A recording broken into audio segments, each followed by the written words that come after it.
और नए साल की शुरुआत में सिर्फ कुदरत का क्रोध नहीं है बल्कि युद्ध की भड़कती चिंगारियां भी है, जिसकी चपेट में एशिया के आने का खतरा बढ़ गया है। 2024 के पहले दिन से ही दुनिया में दो और जंग का डर बढ़ गया है। पूरी दुनिया ने साल 2023 में दो विनाशक लड़ाई का बारूद देखा और अभी देख ही रहे हैं, रूस यूक्रेन युद्ध और इजराइल हमास युद्ध। लेकिन इन दोनों जंग के बीच नए साल की शुरुआत से कुछ ही घंटे पहले दो और युद्ध के संकेत दिखने लगे हैं। मतलब ये हो जाता है कि अब चार कोण बनते दिख रहे हैं। पहला गाजा युद्ध, दूसरा रूस और यूक्रेन, तीसरा जिसकी आशंका साल शुरू होते ही बढ़ गई वो है चीन वर्सेस ताइवान, और चौथा है उत्तर कोरिया बनाम अमेरिका।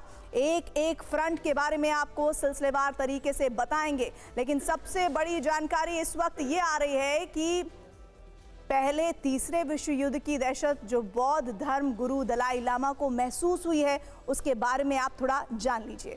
इन्होंने पहली बार इस मुद्दे पर बोला और पहली बार उन्होंने तीसरे विश्व युद्ध की आशंका जताई है। दलाई लामा ने ऐसा क्यों कहा और क्या 2024 में ऐसा संभव है कि दुनिया तीसरे विश्व युद्ध की आग में जल सकती है? इसके बारे में आगे बताएंगे, लेकिन पहले सुनिए दलाई लामा ने क्या कहा। अहंकार, क्रोध और ईर्ष्या के कारण दुनिया दो विश्व युद्ध झेल चुकी है। तीसरे की तैयारी है, ये चिंतन का विषय है। विध्वंसकारी शक्तियों से स्वार्थी प्रवृत्ति जन्म लेती है और इसके प्रभाव में हम युद्धों और संघर्षों में उलझकर दूसरों को मारते और नुकसान पहुंचाते हैं।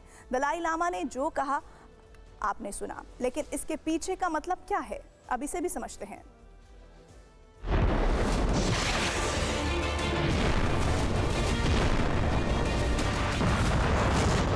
बोध गया के कालचक्र मैदान में अपने प्रवचन के दौरान दलाई लामा ने पहली बार दुनिया को तीसरे विश्व युद्ध के खतरे से अवगत कराया। दलाई लामा ने दुनिया के अलग अलग कोनों में जारी युद्ध और खून खराबे पर दुख जताया, लेकिन उनको भी अब नए साल में तीसरा विश्व युद्ध छिड़ने का डर है।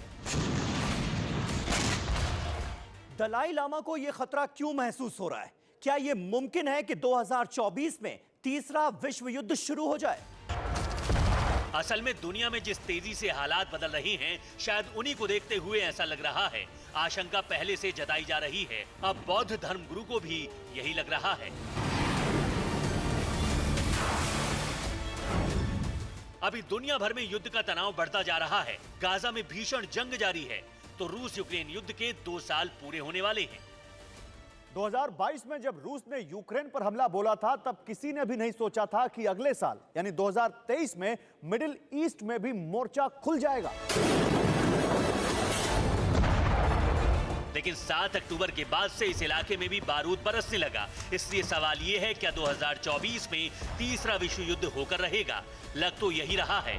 ऐसा होने की संभावना इसलिए गहरा गई क्योंकि चीन के राष्ट्रपति शी जिनपिंग ने एक हफ्ते में दूसरी बार ताइवान को चीन में मिलाने का ऐलान किया। उत्तर कोरिया के शासक किम जोंग अमेरिका और दक्षिण कोरिया को बार बार परमाणु धमकी दे रहे हैं।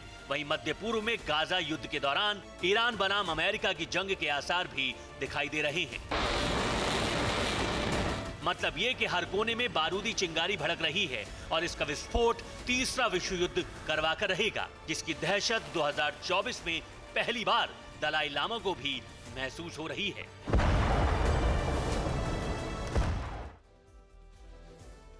ये डर इसलिए भी है क्योंकि नए साल की पूर्व संध्या पर चीन के राष्ट्रपति शी जिनपिंग की जुबान से जो शब्द निकले उनमें युद्ध वाले शोले हैं। विस्तारवादी सोच वाले चीन के राष्ट्रपति शी जिनपिंग ने 2024 के पहले दिन से ही ताइवान पर जंग का माहौल बनाना शुरू कर दिया है। पिछले साल के संदेश की तुलना में इस बार उनके शब्दों में ज्यादा कड़ा रुख था। इसलिए बार बार ये सवाल उठ रहे हैं कि क्या 2024 में एक और युद्ध शुरू होने वाला है? पहले आप जिनपिंग के बयान को कुछ पॉइंट्स में समझ लीजिए। उन्होंने कहा कि ताइवान निश्चित रूप से चीन में शामिल होगा। ताइवान चीन का हिस्सा है और अगर जरूरत महसूस हुई तो बलपूर्वक इसे चीन में फिर से मिलाने की कोशिश की जाएगी और ताइवान पर अंततः बीजिंग का ही नियंत्रण होगा। चीन को जवाब ताइवान ने भी दिया है।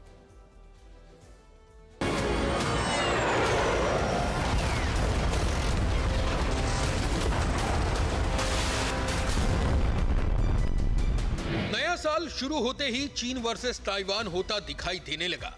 जिनपिंग ने रविवार को अपने संबोधन में ताइवान के चीन में एकीकरण करने का सख्त संदेश दिया। एक हफ्ते में दूसरी बार है जब उन्होंने ताइवान को चीन में मिलाने की कसम खाई। 祖国统一是历史必然，两岸同胞要携手同心，共享民族复兴的伟大人。 पिछले साल जिनपिंग ने चीन और ताइवान को एक ही परिवार का हिस्सा बताया था, लेकिन अब वो ताइवान को बलपूर्वक मिलाने की बात कह रहे हैं। यानी 2024 के लिए उनके शब्दों में सख्ती है।